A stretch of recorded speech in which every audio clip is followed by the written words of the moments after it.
Good morning, I'm Gretchen Hong. We're coming to you this Thursday on the 13th day of November, bringing you Morning Matters because your mornings matter. Let's get to the stories that matter today. The camp of Senator Bato de la Rosa is firm in its position that an ICC arrest of the former PNP chief cannot happen. His lawyers argue that there is no legal foundation for the Philippine government to surrender a Filipino citizen to the International Tribunal. President Bongbong Marcos leads the launch of Oplan Contra Baha to combat Metro Manila flooding. Marcos says the goal is a 60% reduction in flooded areas to be achieved by repairing pumping stations and continuous dredging and cleanup of rivers. And PBA star June Mar Fajardo is the real MVP. June Mar has donated his first MVP trophy to the Tulong Mga Kapatid Bayanihan Drive to help those affected by recent calamities. Welcome to our program, Morning Matters, where we talk about the issues you need to know for the rest of your day. Now, first on the agenda, questions continue to swirl around the whereabouts of Senator Bato de la Rosa after reports surface that the International Criminal Court may have issued a warrant of arrest against him. But his lawyer insists the senator is not in hiding. More in this report. Following reports of an arrest warrant from the International Criminal Court, Senator Bato de la Rosa remains out of public sight, but his lawyer Israelito Torreon insists on the big story. He is not in hiding. We just want to secure more facts, knowing the different messages being given to us by the administration.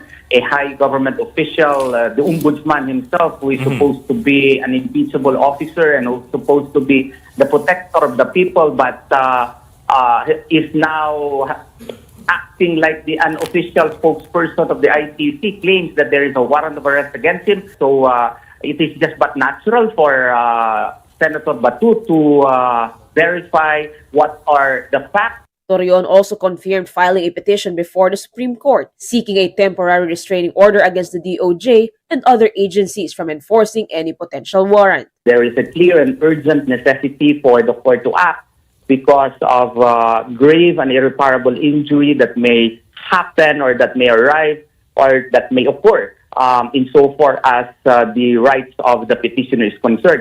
Asked if he would advise the senator to seek refuge inside the Senate, Torreon said no, citing possible legal risks following palace statements that it would be illegal. Meanwhile, Senator Amy Marcos came to De La Rosa's defense, calling the ombudsman's statements a big farce. Ang malaking kabulastugan ng pinagsasabi nila na may balita, na merong warrant, na narinig nila, na may kopya, na hindi maipakita, pero sinentensyahan na kung anong gagawin. Ano bang kalokohan yan? Kung may warrant, ilabas. Kung walang warrant, tumahimik na kayo. Tantanan na ninyo kami. Ano ba naman pananakot ng ginagawa yan? De La Rosa has yet to appear in Senate sessions, though Senate President Tito Soto clarified that senators are not required to explain their absences. He is expected to attend the plenary debates on the Department of National Defense budget next week. The last time De La Rosa was seen in public was during relief operations in Cebu for victims of Typhoon Tino. Senator Amy Marcos has revealed that some witnesses in the flood control scandal are allegedly planning to retract their testimonies when the Senate Blue Ribbon Committee resumes its inquiry on Friday, November 14. Marcos, however, declined to identify which witnesses intend to take back their statements and added that certain individuals who wish to speak are being deliberately prevented from doing so. Sa palagay ko, kahit ano pang mag-recant dyan, kahit ano pang mangyari, kahit si Gutesa man at yung iba pang Marines ay magbaliktaran. Di ba sinisiraan na siya, naumpisahan na peke daw, yung nag-notarize, nag-falsify daw, kung ano-ano ang sinasabi. Wala naman naniniwala na sa inyo.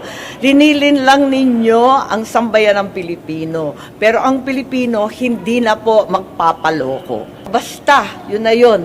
Abangan na lang ang susunod na kabanata. Basta alam ko na magbabaliktaran ang mga testigo. Asahan ninyo. Tinakot ng tinakot. Tapos, yung mga gustong magsalita pa ay itinago. The senator also disclosed that former House Speaker Martin Romualdez had initially planned to testify before the committee but later decided to back out. When asked for a response, Senate Blue Ribbon Committee Chairperson Senator Ping Lacson said he would not engage with Marcos's remarks. Nagbago ata isip, nahiya din sa sarili. Kasi ang dating narinig ko, magiging state witness, siya ang magiging star witness, bibigyan ng witness protection. Pwede ba naman yon? Linuloko na tayo ng lubus-lubusan. The Independent Commission for Infrastructure will prioritize the investigation of 80 of more than 400 suspected ghost flood control projects nationwide. DPWH Secretary Vince Dizon meanwhile said around 40 officials and contractors could face imprisonment before Christmas. Here's a report. The Independent Commission for Infrastructure will prioritize the investigation of 80 out of more than 400 suspected ghost flood control projects across the country. According to ICI Special Advisor and former PNP Chief Rodolfo Azurin, the projects allegedly involve 15 to 18 contractors previously identified by President Bongbong Marcos. The commission is also set to visit Ilocos and Cebu this week to inspect flood control projects in Central Cebu, Cebu City, and Mandaue, areas that were severely affected by recent typhoons. Titingnan natin yung bakit gano'n yung nangyari despite sa napakalaki ng funding na dinala doon. Sabi nga ni Governor, 26 billion plus. So, medyo yun ang pinapatingnan ni ICI Chairman. We are now getting yung mga bid documents through the help of the CIDG and the NBI kasi meron silang subpoena power. So we need to study yung bid document. Ibabangga namin yan dun sa actual na implementation. The Department of Public Works and Highways will likewise submit a report to the ICI on unimplemented projects in Cebu, despite the presence of a flood control master plan dating back to 2017. This was announced by DPWH Secretary Vince Dizon following the ICI's High Command Conference in Camp Crame, Quezon City, which was attended by officials from the Ombudsman, DOJ, NBI, PNP, and AFP. Ang purpose ng meeting na to is paano mapabilis lalo at ma-expand yung coverage. Kasi ang dami. No, ang daming kailangan ikutin all over the country. And sa dami ng mga ibang mga kailangan gawin, kailangan systematic yung pag-iikot. So, and kailangan ma-cover lahat. You can just imagine, libo-libo yung mga proyekto, doon pa lang sa mga suspected ghost, 400 plus na yon. Although marami nang na-validate sila, General Azurin at yung kanilang mga iba't ibang teams, ano pa rin, kailangan bilisan pa rin.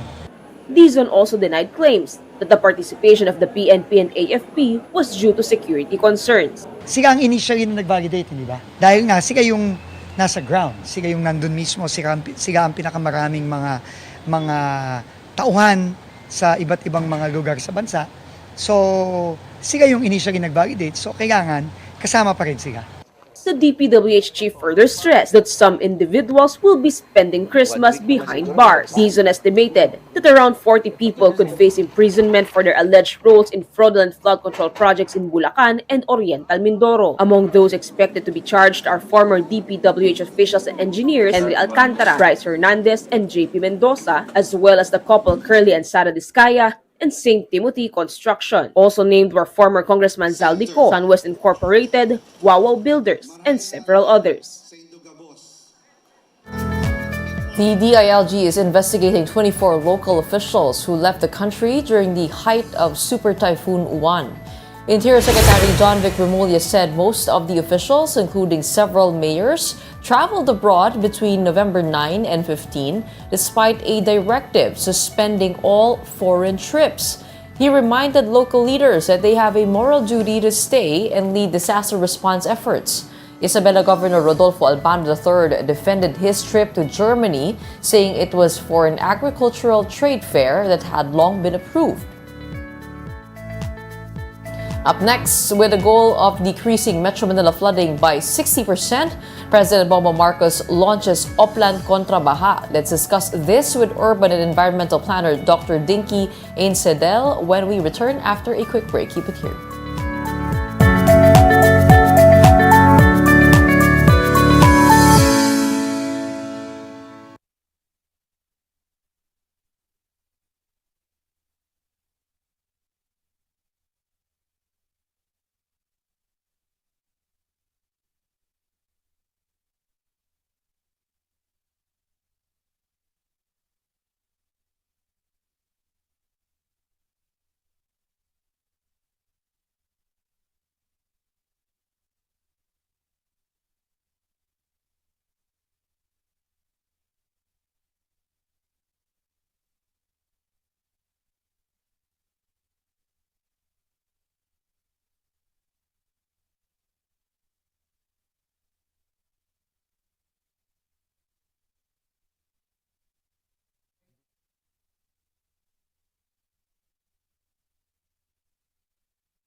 Good morning, I'm Gretchen Nguyen here in Morning Matters. We talk about the most pressing issues and give you the context behind the headlines.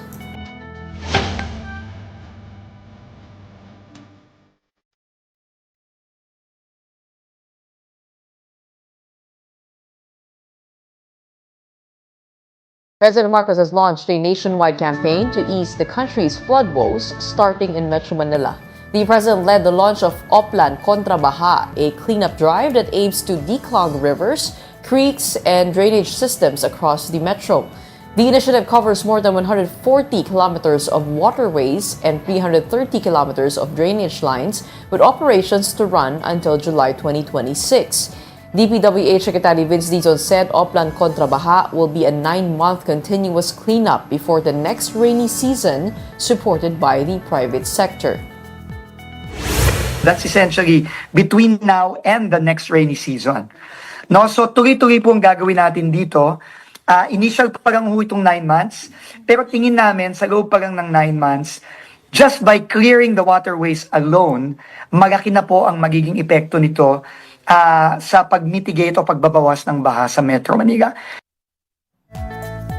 Now joining us on the show, we have Dr. Dinky Einsidel, a registered architect, urban planner, and environmental planner. Magandang umaga. Welcome back to Morning Matters. Thank you. Good morning. The suggestion of the president that this Oplan Contra Baha involving dredging and drainage cleanups, is it particularly new? I mean, like we've seen this as a solution in the past many times. Actually, madalas nga ito lang yung pinaka-solution ng gobyerno. How effective do you think it would be at this point? That 9-month cleanup, what should we expect out of it? Well, it will help, definitely. Ang problema kasi dito sa atin is continuity. Kasi nung araw pa, there had been, when I was Commissioner for Planning of Metro Manila, we already, and that dates back to the late 1970s, there were already campaigns cleaning up the Pasig River. Ang problema is, stop and go.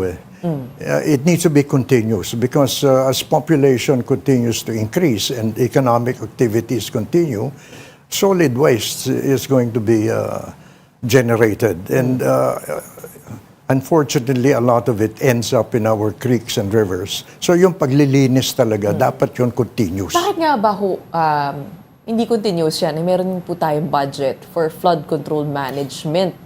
Hindi po ba, what is your knowledge as to why there hasn't been a maintenance plan for this? And what would it take exactly to declog our drainage systems? Okay, kasi, culturally, mahilig tayo mga Pilipino magtayo ng bago. Pero hindi tayo magaling mag-maintain kung ano yung naitayo na. So, madalas tayo ng bago, pero hindi na maintain properly yung naitayo. So, while merong mga budgets and may mga plano for regular maintenance, parang hindi siya nabibigyan ng importansya. And then, ang nabibigyan ng importansya ay yung pagtatayo ng bago. No? Puro bago. Ang nangyayari nga, pag nagkakabara-bara na yung mga drainage system, hindi masosolve yun ng bago. Kailangan linisin mo yung... Sino po ba ang in charge doon sa maintenance ng drainage systems natin? It's a shared responsibility. No? Kasi ang classification ng mga kalye natin, kung saan nandun yung drainage system, meron tayong national road, so under yun sa DPWH. Then, Even the maintenance? Even the maintenance. Now, merong mga kalye which are under the local governments, so ang mga LGUs ang may responsibilidad doon. Now, interconnected yan. So, kailangan pati yung maintenance coordinated. Hindi pwede yung gagawin ng national yung sa kanila, pero hindi gagawin ng local yung nakakabit sa national pipeline. So, parang ineffective yung magiging maintenance na gagawin ng DPWH kung hindi gagawin ng local governments, yung kanila namang parte. Yung, kumbaga, hindi mo naman mapipigilan yung baha na tumawid ng boundary. Right. That's right. Oo, hindi naman titigil sa boundary yun. And, diba? Do you think a central body would work to be able to have oversight? In the case of Metro Manila, it is supposed to be the MMDA. I mean, trabaho ng MMDA yun. Diba? Kaya nga, kasi yung 17 local governments. Pero bakit nga ba hindi napunta sa kanila? Yung Actually, nasa kanila yung coordination, kasi nga, Yung flood control. sila yung tulay dun sa DPWH and the LGUs. No? Now, why they are not able to do it on a continuous basis, I don't really know what the reasons are. Matagal na akong wala sa gobyerno, so I don't really know what the reasons. Bakit hindi siya nagagawang tuloy-tuloy? Well, speaking of just having one synchronized plan across all cities, you have been pushing for the revival of a master plan centered around the river basins. Oo. Hindi po ba meron naman po tayo nung plano na yon? I mean, it's been discussed several times during the administration of Pinoy na meron nang nagawa. Have you seen it? Well, I have not seen any, pero nung I tried to investigate, kasi ang DENR ang nag-oversee nung preparation of the river basin plans. Ang nasabi sa akin is that the river basin plans were not entirely flood control oriented. It was a management of the river basin in terms of ensuring na continuous availability of water or irrigating agricultural lands and protecting environmentally sensitive areas. So it's not just flood control. So according to DNR, yun daw mga river basin plans were not complete in terms of flood projects. That's why hindi siya nai-implement. So ngayon, with the launch of the new program, I understand that they will be trying to update the plans.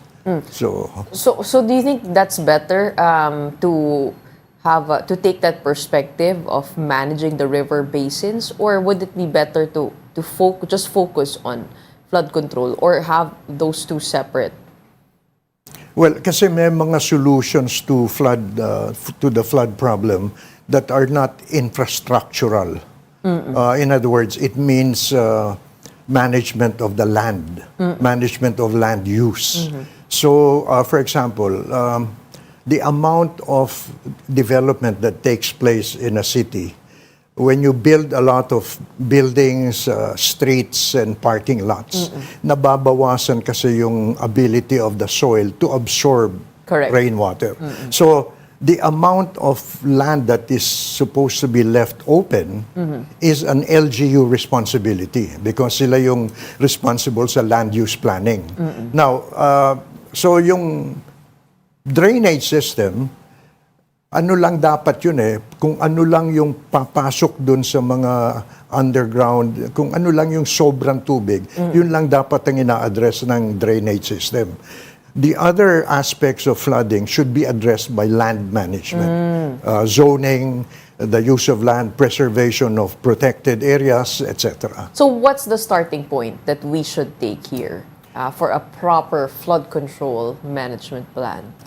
Well, yung science kasi talaga, that's why maganda yung naging umpisa nga ng river basins because yun ang kumbaga platform for coming up with an integrated, comprehensive solution, not only to flooding, but for water supply in terms of quantity and quality.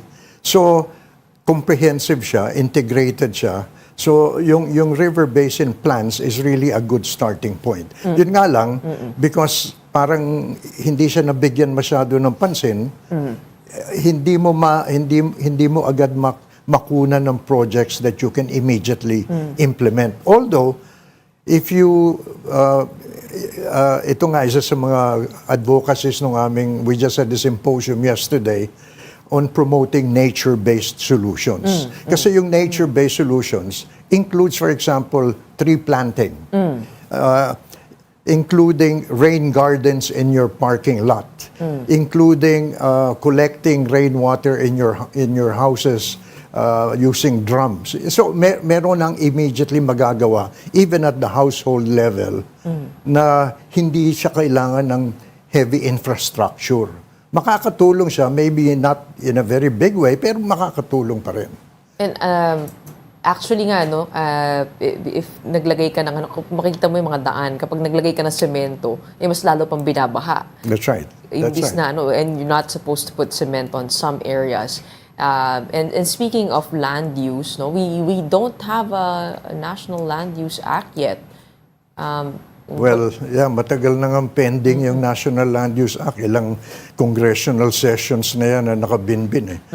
In spite of the fact that it has been pronounced by a couple of presidents that they're priority, pero for some reason hanggang ngayon wala pa rin.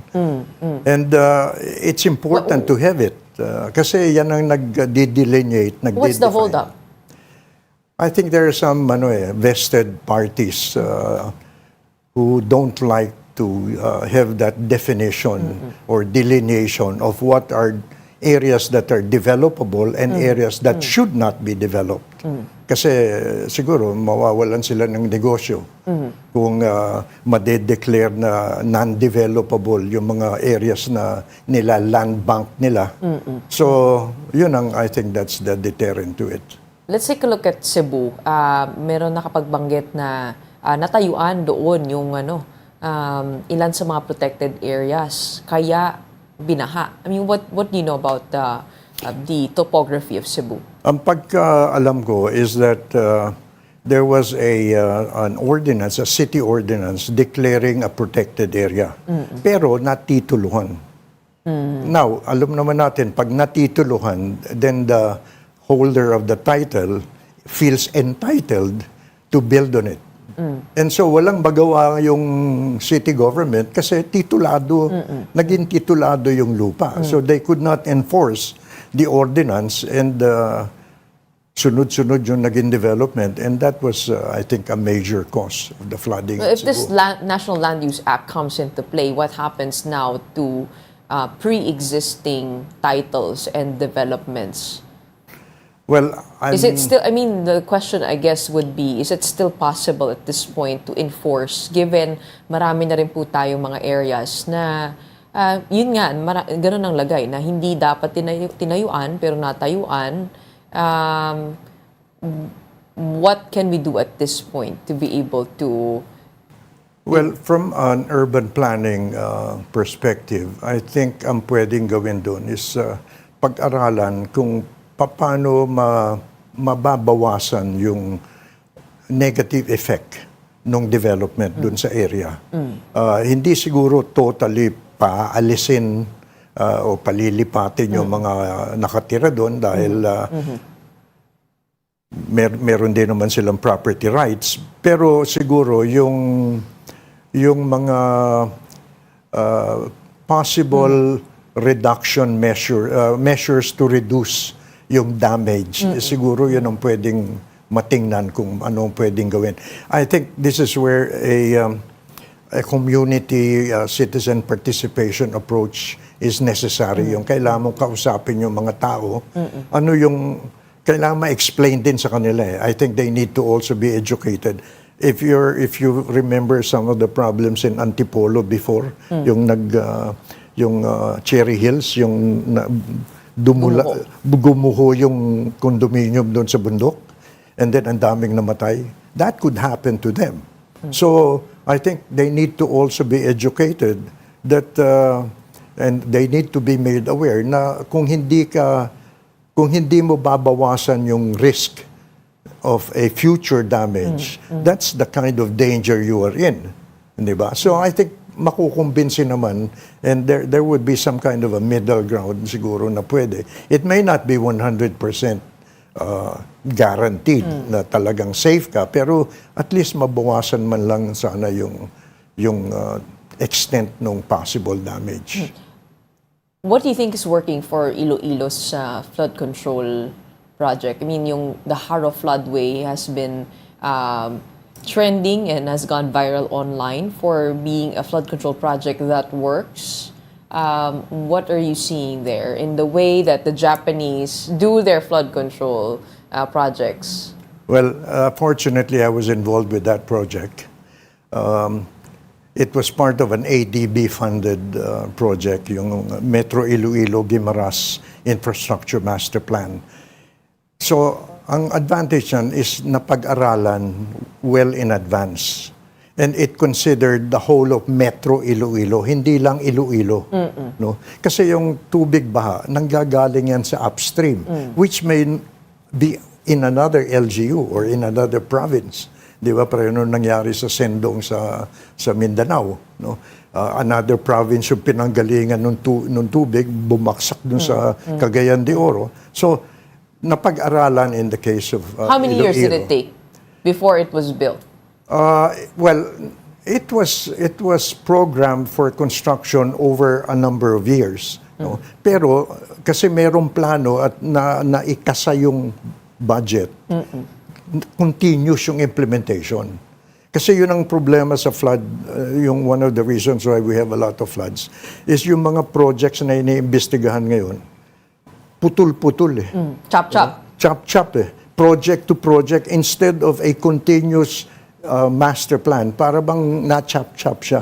In the case of Cebu, yung flood control master plan na Cebu, it was an integrated master plan and then continuous yung implementation. Now, ang maganda pati sa Cebu, si Jerry Treñas continuously was the mayor. And then nung si Jed Mabilog took over, itinuloy pa rin nung ni Jed. So, there was continuity in the implementation. Ang problema kasi in other areas is, pag iba na yung mayor, parang umpisa ka na naman sa umpisa. Kung ano yung naumpisa, ititigil dahil ibang mayor daw ang makikinabang Actually, doon. meron nagko-correct niyan online, galing din po sa Iloilo, I think from the city, Chief of the Public Information and Community Affairs Office, Nereo Lujan. We tried to guest him on the show. Sabi niya, nakumpleto raw itong Haro Floodway before pa ng time ni Mayor Treñas. So this took me a really long time. May feasibility studies before it was actually constructed. And then nung panahon niya, parang nagdagdag na lang daw ng parang improvements sa revetments. Well, kasama yung kasi sa pag-aaral, paggawa ng master plan. Kung meron ng nagawang previous improvements that need to be integrated into the plan. Kasi nga, yung problema ng flooding is complex.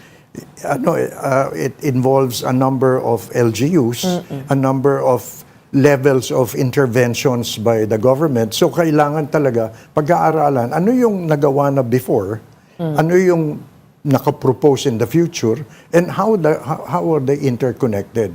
So ipapasok mo yun doon sa plano, then you come up with the budget for implementing it, you determine how many years and who will implement. And Pero then kung titignan mo po yung floodway, wala siyang revetment walls on the sides.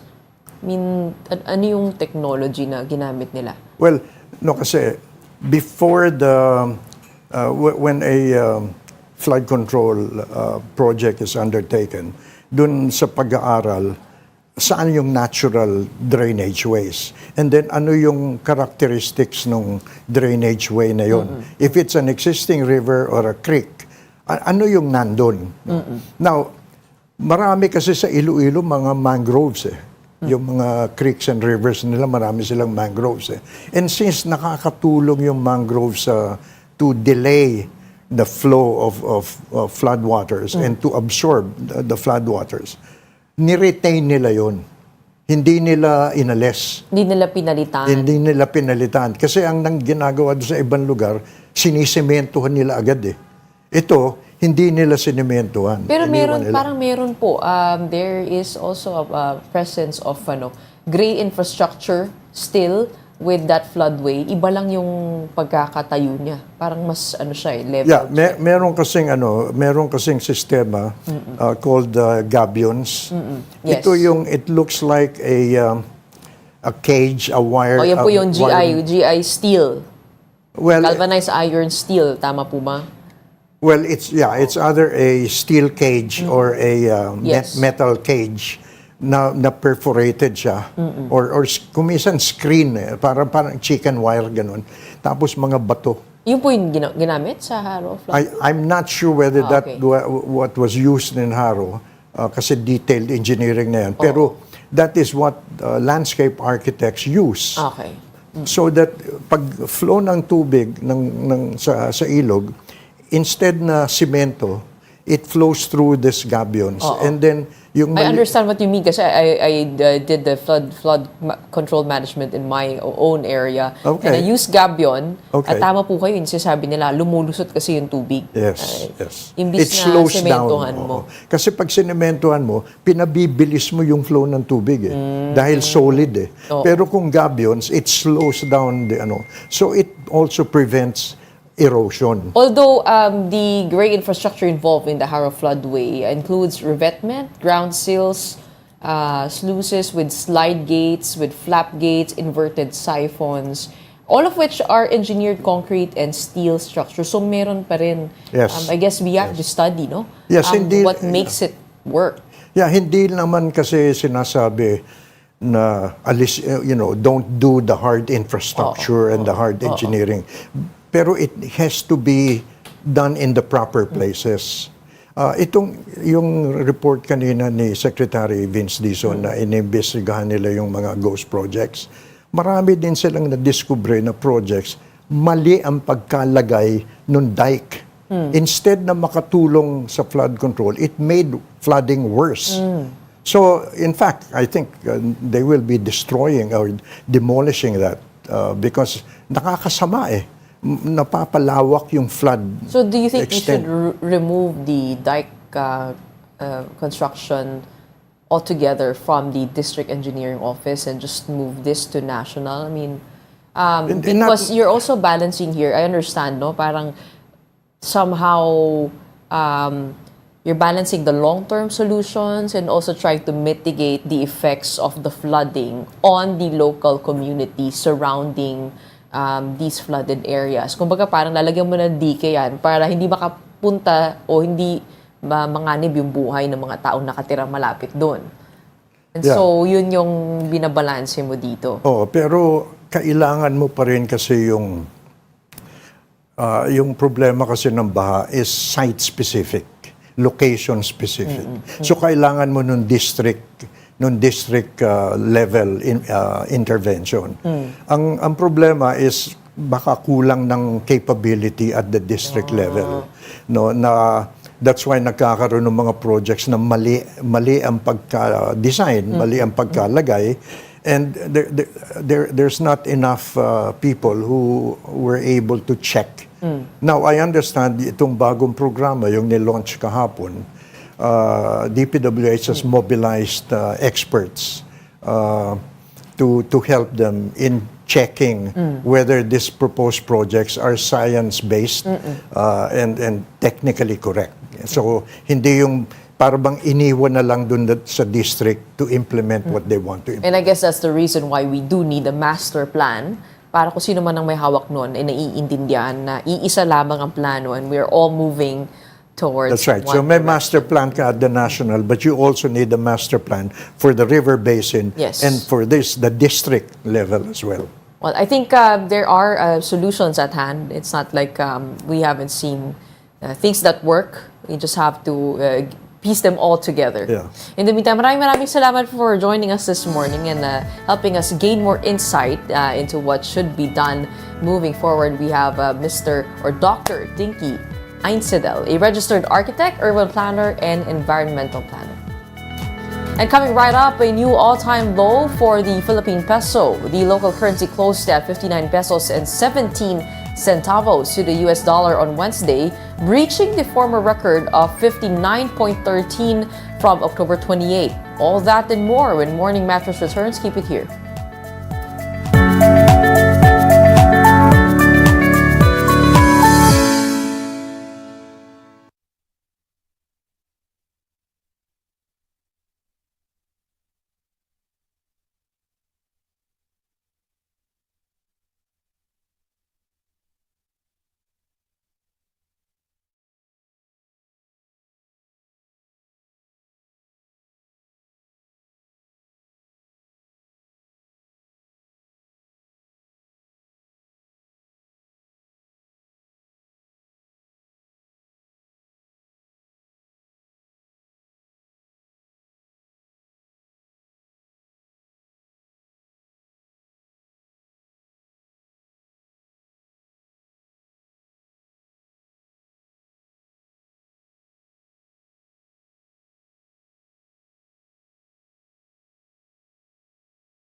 Welcome back. You're still watching Morning Matters here in One News. Mamamayang Liberal Party List Representative Laila De Lima filed a bill seeking to revoke the National Housing Authority's power to carry out extrajudicial evictions and demolitions against informal settler families in government housing projects. The proposed House Bill number 5882 aims to amend Section 6 and subsection 4D of the National Housing Authority Act, which allegedly allows the agency to evict residents without a court order. De Lima called the provision a legal aberration, saying it contradicts the NHA's mandate to provide decent housing. She added that it violates the Constitution, international agreements, and the Urban Development and Housing Act, which clearly prescribes legal eviction processes. And joining us now, we have Mamamayang Liberal Party List Representative Laila De Lima. Magandang umaga po sa inyo. Welcome back to the show. Good morning, Gretchen. Good morning din sa mga nakikinig at nanonood sa show mo this morning. Good morning. Unang-una ho, ano ang nag-udyok sa inyo to file this bill, House Bill 5882? And meron po bang community that we can look at where, which you describe as an aberration to the mandate of NHA? Okay, we've been coordinating, we've been conducting dialogues with various urban poor groups, because you see, ML, Mamamayang Liberal, also represents the urban poor sector because we are a multi-sectoral party list. And one of the sectors that we represent and we prioritize is the urban poor sector. And palagi po kaming nakikipag-usap sa kanila. At isa po ito sa palagi nilang sinasabi. Na mukha po na itong provision na ito, yung pinaparepil po natin dun sa aking House Bill, ay maling-mali po. Marami pong mali sa provision na ito.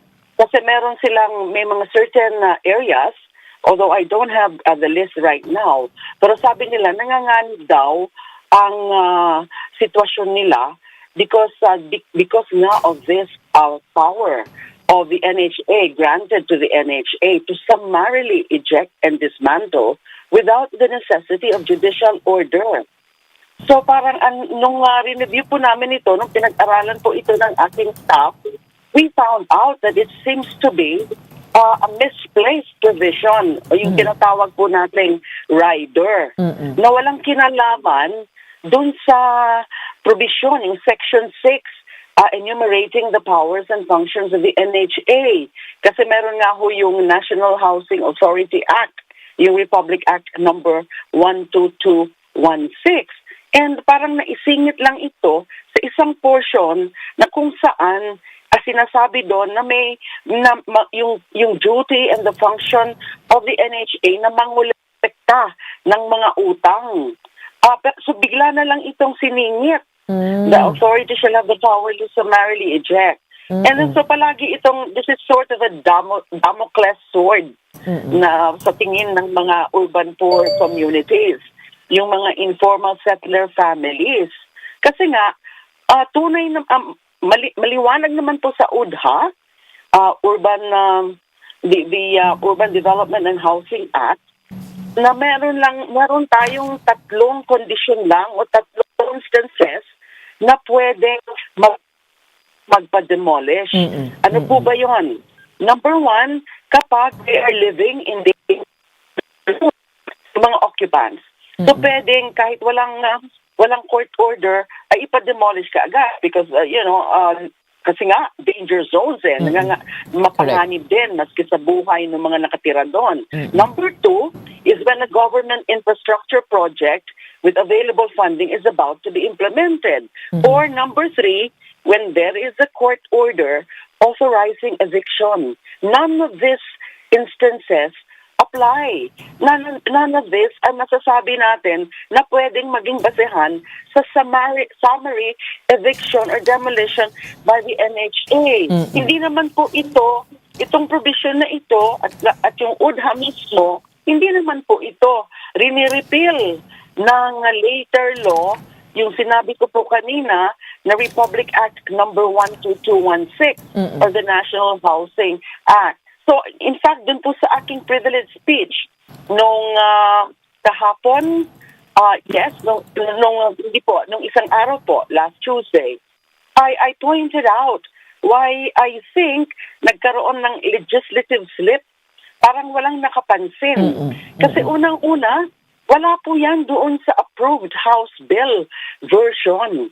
Yung House Bill number 10172. Ito po yung consolidated substitute bill ng 8 House bills on the matter of extending the franchise of NHA and rationalizing some of its powers. So, kinonsolidate po yung mga 8 House bills na yon approved noong 2024, May 2024. Tapos sa Senate naman po, Senate Bill 2818, yung consolidated substitute bill, because there are also several bills on this matter, was approved noong February 3, 2025. Tapos, nung binalik na po, wala pong nung approved na po ng Senate ay on the same day ay in lieu of a BICAM version, inadapt po ng House of Representatives yung Senate bill en toto as an amendment to the House bill.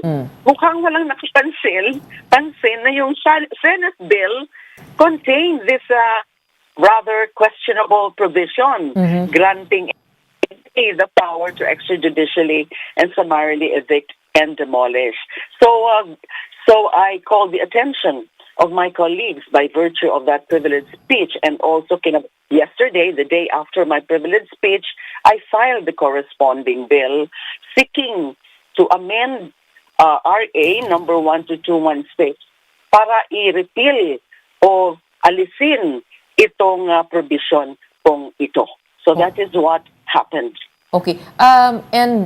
Yung nabanggit niyo po kanina, yung Urban Development Housing Act, yun po yung LINA law that supposedly protects informal settlers. But in what instances has this been used by the NHA? I mean, could you give examples na ito po yung later law ang kanilang ginamit to evict the informal settlers? There are ang information ko po from the urban poor groups that my office has been coordinating with. There's always that threat na gagamitin ng NHA because it's there. That's why part of my privileged speech the other day is that kung pwede, pinag-uusapan ko po na wag nilang i-exercise muna itong kapangyarihan na ito. Na wag na muna nilang i-implement yung kapangyarihan na yan, yung law na in that particular provision. Kasi sa tingin ko po, sa tingin ng mga urban poor groups, saka yung mga nag-aral po nito, ay that was never meant, that power to summarily, without court order, eject them or demolish them, was never the spirit and intent. You know, spirit and intent it was never meant to be granted. Diba yung power na yon? Correct. So, yeah. Oo, tama ho kayo, no? Kasi for the longest time, alam po natin, yung LINA law, napakahigpit po niyan at ginagamit nga po din talaga yan as protection by the urban poor for themselves, no? But this is actually new to me that meron palang ganitong bagong provision dun sa isa pang batas. So maganda pong maisettle yan.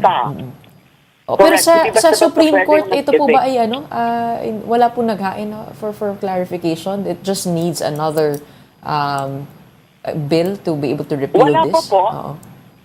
Wala pa po. I just feel na parang mas madali sana kung diretso na ang Kongreso mismo ang magtama ng kamalian.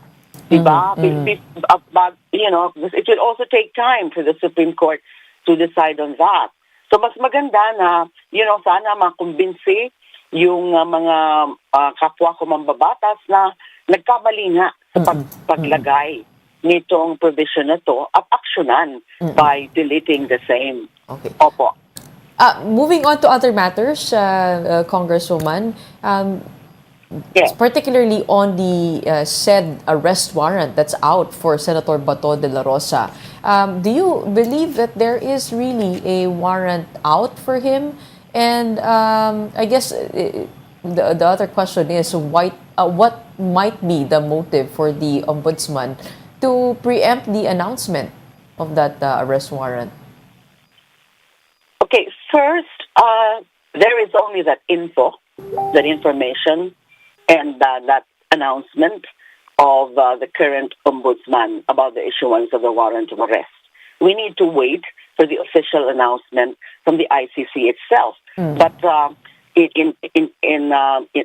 but their policy, ang alam ko po, ang policy po ng ICC ay hanggat hindi pa yan na-implement, that is supposed to be confidential. Now, of course, I cannot second-guess the motivation on the part of the current ombudsman kung bakit nagkaroon ng ganyang premature announcement. But having said that, hindi na po actually nakakagulat yan because we have been expecting that already, at least on the part of those who have been monitoring the developments dyan sa kaso na yan before the ICC. Kasi sino pa nga ba ang susunod na i-issuehan ng warrant of arrest but the former chief of the former PNP chief himself, who was the chief implementer of the war on drugs. Talaga namang sila nila former President Rodrigo Duterte ang talagang chief, ang principal perpetrators of those alleged crimes against humanity. So hindi na po yan nakakagulat, maski yung pag-issue na yan ng warrant of arrest. It seems to have given the senator some time, no, to be able to sabi nga ni Attorney Torion kagabi sa isang programa po natin na hindi siya in hiding, he is making himself unavailable. So the early announcement of that arrest warrant seemed to have that effect as opposed to with the former president, it was much more discreet. Talagang nagulat ang lahat na in-implement na ito. How difficult will it be to enforce the warrant this time around if it is indeed out? I mean, given that Senator Bato is an incumbent senator, and also, pwede ba siya magtago dito sa Senate grounds? Well, okay, there is of course that constitutional provision, yung immunity from arrest while Congress is in session. Pero hindi naman po yan, kasi tingnan ho natin yung provision na yan ay nakasabi dyan, kapag yung the crime involved, the criminal charge involved is punishable by less than 6 years imprisonment. Yun ang pwede na to invoke immunity, parliamentary immunity from arrest while Congress is in session. Very important yung while Congress is in session. In other words, he cannot hide indefinitely. He cannot hide forever. Kasi kung mag-recess na yan, mag-adjourn na yan, ay hindi na pwede na magtago lang siya o seek sanctuary inside the Senate premises. And then yung sinasabi ko po kanina, we have to also ask, since he is being as murder as a crime against humanity. Now, grave offense, a very serious offense, and that cannot just be punishable by less than 6 years imprisonment. So is that covered by the parliamentary immunity from arrest? So ang aking pong masasabi lang is mas maganda po sana if the time comes ay mag-surrender na lang. Huwag na lang pahirapan yung the proper authorities to execute the warrant of arrest because it is issued by an international tribunal with competent jurisdiction to investigate crimes against humanity. Attorney Torion did say that wala pa raw IRR, itong RA 9851 or the law on crimes against humanity, and kailangan pa daw po nito ng enabling law. He said, or they insist that any surrender must have judicial approval first. And also, kahapon, nag-file na raw po sila ng TRO petition sa Supreme Court. Kumbaga, before, and because there hasn't been any decision released yet on their petition to the Supreme Court on the constitutionality of the arrest of the former president. So kaya nagre-request po sila ng temporary restraining order dito. Your reaction to those two actions from the legal camp of the senator? So the petition or the request for TRO is in relation to the Duterte case, or is Yes. that in relation to in relation to the Duterte case? But that cannot be applied to the situation of Senator Bato. So even granting that that is the request for TRO or the case filed yesterday. I'm sorry, Gretchen, I'm not yet aware of that petition filed yesterday before the Supreme Court. So it's a case before the Supreme Court. But having said that, I wish to point out yung sinasabing wala pang IRR or hindi pa yan pwedeng i-invoke. Matagal na po yung RA 9851 that is in if I'm not mistaken, circa 2009.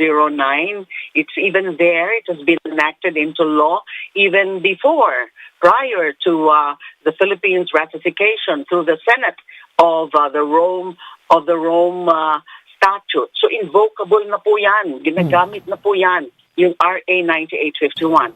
Tapos yung judicial permission or judicial imprimatur for the implementation of the arrest warrant, it must be referring to the SC rules on extradition, the one recently promulgated by the SC. That is not, for me, ang opinion ko po, and I think this is shared by some other members of the legal community, is that it's not applicable kapag ang warrant of arrest is issued by an international court or international tribunal like ICC.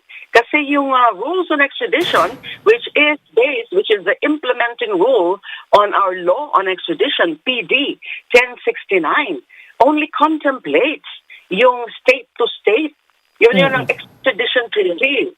Kapag extradition treaty, when you talk about extradition treaty, it's between two states. So we're dealing there with a foreign state kung saan merong extradition treaty. Hindi kung merong international tribunal. So hindi po sakop yan.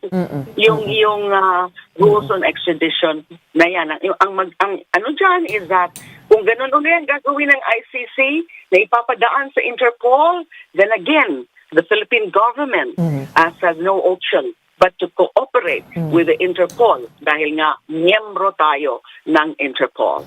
I guess we'll have to wait on the developments on this. But the government seems to be singing a different tune this time around compared to the first time that the arrest happened with the former president. In the meantime, maraming salamat ho for joining us this morning and giving us your side on the matter and the issues at hand. Maraming salamat po sa inyong oras. We have Mamamayang Liberal Party List Representative Laila De Lima. Thank you. Have a good day. And that wraps up today's episode of Morning Matters. We hope we've given you the right start to your morning. Let's go ahead and make the day matter. My name is Gretchen Ho. Kapatid, we are one news, all sides, all the time.